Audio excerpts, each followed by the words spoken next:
name is Stephanie Lester. Hey, I'm Mike Lester. And we are the Lesters.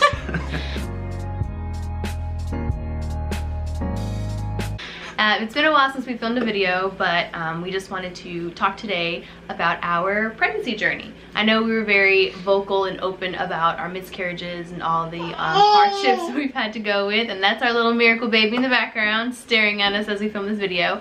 But just wanted to kind of give some inspiration to maybe a couple that might be going through infertility, miscarriages, just their hearts are yearning for a baby. We know exactly what that feels like.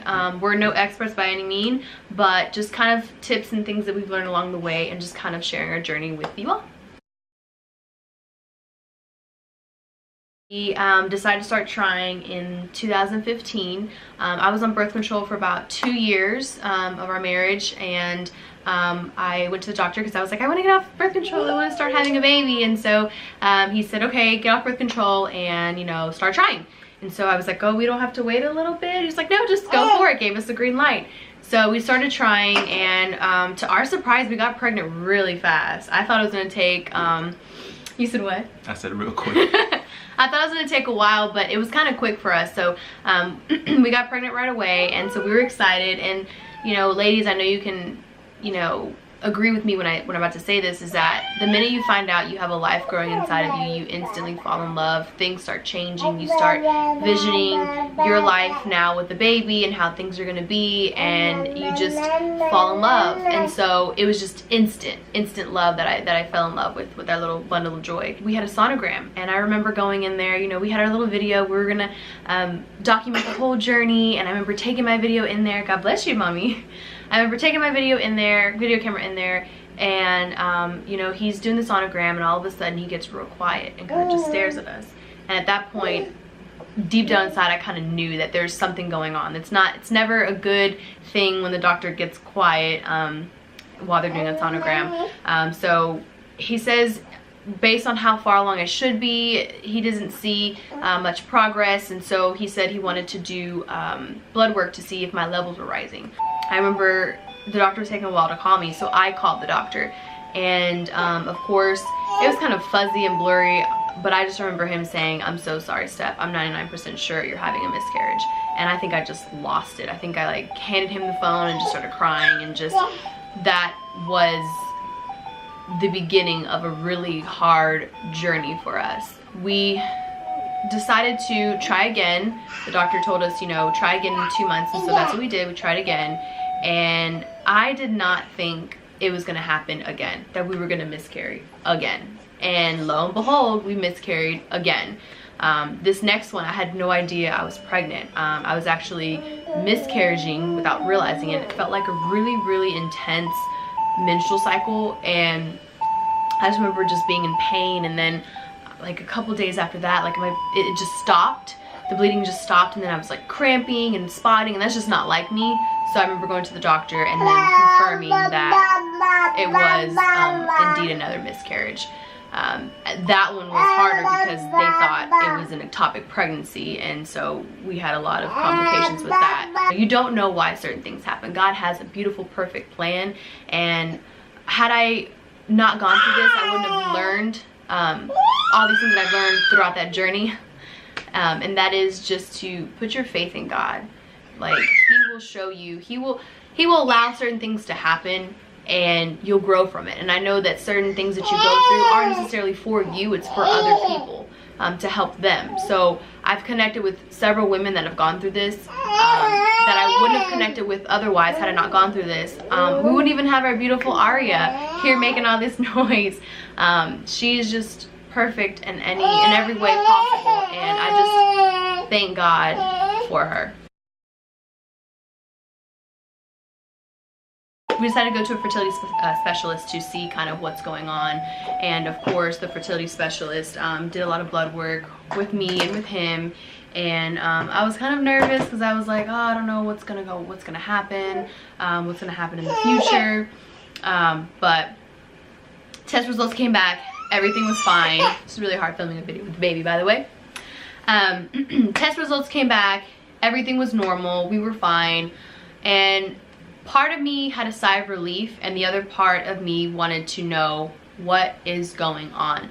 Why is it that we cannot have a baby? And I think instead of that, in some weird way, instead of that making me feel better, it really took my anxiety into full force, because shortly after that, that is when anxiety took over my life, where I was getting panic attack after panic attack, crying, like episodes of just crying. I think I went into a depression because my heart yearned for a baby so badly, and I kind of wanted to go to the doctor and have them give me answers as to what's going on. And I kind of wanted a simple solution. That's really what it was. I wanted a simple solution. I wanted a doctor to say, here's some magic pill, or here's some magic solution, and this is exactly how you're gonna get a baby. And when that didn't happen, I didn't get those answers, that's when the enemy really took over my mind and was like, see, you're not gonna have a baby. I'm in control, you know? Yeah. And I mean, I know a lot of people can relate to that. Whenever you're going through a hard time, it feels like you're the only one going through that hard time and no one else can relate. But I mean, even with my wife going through her hard time, I'm equally going through, I mean, I can't say equally because I'm not feeling those same, you know, symptoms and all of that, but on my end, it's more just like, okay, my wife is hurt, we're hurt as a couple because we want this child, but then she's hurt even more, you know, with the anxiety and depression and all of that. And it's just like, okay, what can I do? Where's the magic, you know, the magic pill? Where's the microwave blessing? I can just pop it in, pop it out, and get instant results.